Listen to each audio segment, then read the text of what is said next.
Hello YouTube, BDC Paul here. How's it going everyone? I hope everybody's having an amazing day. And today we're gonna check out a really interesting knife. This is a Herman. This is from Polish Custom Knives. It's from Bartosz Herman. I think I pronounced that correctly. And guys, this is the Vespertilio. I do hope I pronounced that right. Let me check, guys, because I have this certificate of authenticity from it. So this is the Herman Knives Vespertilio.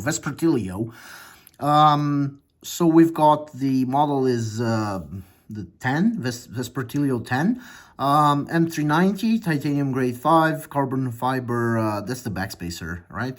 And grade 5 for the clip. Date of birth the 22nd of February 2021. Herman's signature. And guys, this is a really nice certificate of authenticity. So Herman is a guy from Poland, and he's been making these knives for quite a while. I've seen them all over the internet. This is bought on the secondary market. These are quite expensive. But guys, I've been really impressed by the quality of this. Like, guys, I'm talking Shirogorov quality. And for me, Shirogorov is the pinnacle of knife making. I know for some people it is not, but guys, I don't know, every Shiro I put my hands on was perfect by any means, just perfect. And this Herman knife is also insanely nice. This is the smallest, I think this is the smallest they make. But oh, by the way, this is not the full production knife. This is a semi-custom. This is not gonna be your typical, let's say, Spyderco, like titanium Spyderco, or like your Wii, or like your Riyadh. No, this is a higher level of knife making. I love Riyadh. They make amazing stuff for a lot of companies. Wii also, they're great OEMs. But once again, this is fully made in Europe, and that increases the cost. This is just made in a different this is a different league, guys. This is let's say the more custom the custom league. All right, so that's a short description of the model on my initial thoughts on it. All right, so let's see the size. Where's that roller? Okay, so we've got. It looks small, but it's not as small as you might think. So we've got like 19 centimeters. The blade is almost 9, and the cutting edge is 8.5. That's my measurement. Let's see the weight. This is this wears nicely in the pocket, guys. Like it really does. Okay, 92 grams. Very nice. It's a good carry. It's a really good carry. Let's do the size comparison. So let's align this in the middle. We've got the usual suspects: the Para 3, the Spyderco Para 3. And the PM2, the Paramilitary 2. I do hope I aligned that well. So as you can see, it's literally the size of the Para 3. Literally the same size, a bit different in terms of form, but yeah, way smaller than the PM2. So that's there goes the PM2. There goes the Vespertilio. Am I pronouncing that right? Let me check again, guys. Vespertilio. I'm sorry, I just can't. I'm trying to. Vespertilio. I'm just going to repeat that until I manage. Okay, so that's it. Very similar to the Spyderco Para 3. Let's see the cutting edge. I would say way more cutting edge. Yeah, because of the blade shape. All right, let me just put this to the side. Oh, let's see the carry profile too. Slimmer, a bit slimmer than the Para 3. Yeah. So this is the Vespertilio. I'm trying, guys. All right. So as you saw in the certificate of authenticity, everything is TI. It's grade 5 titanium. Really nice milling here. Really nice lines on the handle. This is, I think, their pivot is proprietary. It's very, very nice that they do not have any screws on this side. So basically they do have screws on this side and they go all the way through and finish and end in those pins on the other side, which makes for a very, very clean look. Like it looks very nice, guys. So the blade material, as I said, is M390. They do offer a tool. I'm not sure where it is, but I think I had it somewhere here. I do have so much stuff here, guys. I do not know where it is, but I did have a tool for it. They do give you a tool to disassemble it. Where is it? I just can't find it. I'm sorry. But they do give you a tool for this. And I think these are T6 or T8. Let's see the T8. They're going to be T6s. That kind of sucks, but, well, we can't have it all. Build quality is insane.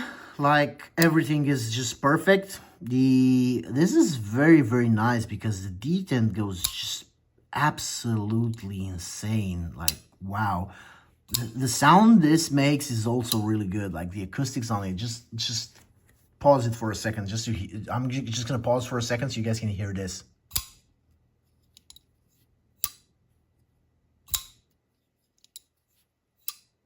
Wow, the acoustics are so nice.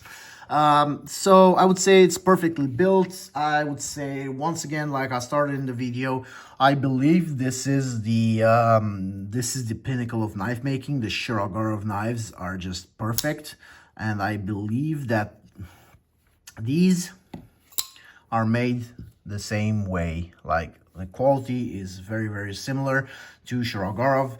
The size, this is, I think, the smallest Shirogorov out there, and the size is very, very similar, but the build quality is very, very good also. They can't really match the action of the Shiros, but it's a very good action nevertheless. Maybe with a heavier blade shape, if I find a bigger one, maybe. So yeah, build quality is really good. No sharp edges anywhere. Once again, carbon fiber, titanium. This here, the pocket clip, the tip of the pocket clip is a bit sharp, not gonna lie. This part here also a bit sharp, but it's not because it's poorly made. It's just the way the structure of the knife, the form of the knife is. Because when you use flippers, in general, you have to put it here in your palm. So it does feel a bit sharp, but it's nothing to really complain about. It's really nice either way. What else? The blade shape and steel. So the blade shape is really good. This is what, a sheep's foot, a modified sheep's foot. As you know, guys, I am not good with blade shapes. I am just parallel. Reverse Tanto, what is this? Comment in the section down below, in the comment section, please let me know, what is this blade shape? I am not good with blade shapes. I just know a few. As I mentioned in other videos, I'm parallel to this, so I'm sorry about that. But the blade shape is really nice. A lot of cutting edge. Very, very nice. Very, very nice cutting edge. The sharpening control is also really good. I like the flipper, the way this flipper comes here as, let's say, a guard. And I think that it's really nice. Also, it goes very, very well in my hand as a, let's say, medium to large hand. You can get a 4-finger grip without any issues, and you can do utility cuts. It's a perfect blade for utility cuts. The Herman logo here is very, very nicely shaped and machined into it. Also, it's pretty clean. M390 on the other side. I think that's enough, guys, for the companies out there. I'm looking at you, Microtech, who add a lot of stuff on the blade. Like, there's no need to, because generally people who buy expensive knives like this one or a Microtech or whatever, they kind of know what they're buying, that you don't have to advertise it so hard, right? That's just my opinion. Let's move on. Ease of deployment. It's very, very easy to deploy. The flipper is perfect. You can light switch it and you can also push it. Both methods work just fine. The D10 is very snappy, really snappy, and the sound it makes, as I said, is so nice. Ease of disengagement, once again, really good. The access to the, oh, by the way, this is not a frame lock, it's a liner lock, and wow, this is also really nicely made. You get a ton of access, look at it, and you get this jimping here, which makes it really easy to disengage. The lockup is also very nice. Not a lot of lockup, but there is no blade play, like whatever, nothing is moving, nothing is out of place. What else? Let's see the centering too. Absolutely perfect. Wow, that's precision. So yeah, ease of disengagement is really nice. Moving on to price and value. This is like what, $800 or so? I think it's like $800 after taxes. So these are expensive, guys. These are not your typical Riyadh, as I said. These are expensive knives, guys. So $800, that's steep. Like, it is steep. Not going to lie. I paid less for it because I got it on the secondary market, as I mentioned. But it's pretty expensive. Is it worth it? I would say yes, since it's made in Europe. It's a semi-custom. It's made with the best and highest, let's say, quality materials available. Grade 5 Ti, carbon fiber, M390. The blade steel could be a bit better, in my opinion, for this amount of money. I'm a big fan of M390, but I think nowadays M390 is not the hottest thing out there. But it's a very good steel. Don't get me wrong. I like M390. So the price is a bit steep. Yes, these are expensive. Herman does some amazing job. Does an amazing job on this. Like, I'm really impressed. This is the first one I ever got my hands on, but I'm really impressed. It's a bit small for my taste, but guys, it's a really nice EDC knife. It's very nice. So I would say the value is there. It's very expensive to make things in Europe, as it is in the US. Maybe even more in Europe, as the market for knives is, I would say, smaller than in the US. So it could be more expensive here to make stuff. I don't know for sure. But yeah, I think the value is there. Of course, guys, come on. Like, if you're not passionate about it, $800 for a knife, that's insane. Like, come on, be realistic. I am realistic. I know that if you don't need to spend this amount of money for a knife, you can get a good knife for $50. But for the next point, who's it for? Is it for knife enthusiasts? Yes, it is. It's a semi-custom knife. There's a lot of work put into it, and I believe that it's worth it, guys. Like, it's for knife enthusiasts, and for people that want to spend this amount of money for a knife but want to try something different. They tried let's say, the Holy Trinity, CRK, Hinderer, and Strider. They tried these out. They tried, I don't know, McNeese. They tried Koenig. They tried all the other stuff. They tried Shiro.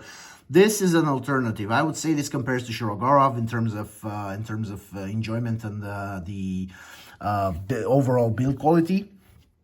Once again, so yeah, I think it's for knife enthusiasts and for people that want something made in Europe and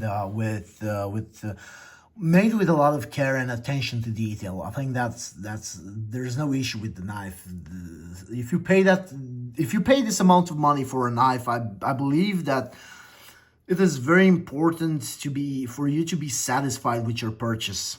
I think that it's very important. I paid a lot of money for some knives and I was not satisfied with the purchase because they had these small things, these nitpicks. But if you pay if you pay more than, let's say, I don't know, it depends for each person, but for me it's like $200 to $300. If I pay more than that for a knife, I expect it to be almost perfect. Okay, I'm a knife enthusiast, so I'll find something that I don't like about each and every knife, but guys, I expect it to be almost perfect, and this one it is. My final thoughts on it. It's an amazing knife. It's just a great piece of jewelry, a piece of art. You can also use it. They seem pretty sturdy. It's very slicey. It's thin behind the edge. Very nice blade shape. Action is insane. It's easy to engage, easy to disengage. So yeah, would I recommend it? Yeah, of course I will, and I would. It's a cool knife, guys. It's very cool. Yeah, if you're interested, check out Polish Custom Knives, Herman Knives, Bartosz Herman. Once again, they are not sponsoring me in any way, but I do recommend stuff that is nice. I'm gonna recommend it. Should you pay $800 for it? I don't know, try on the secondary market.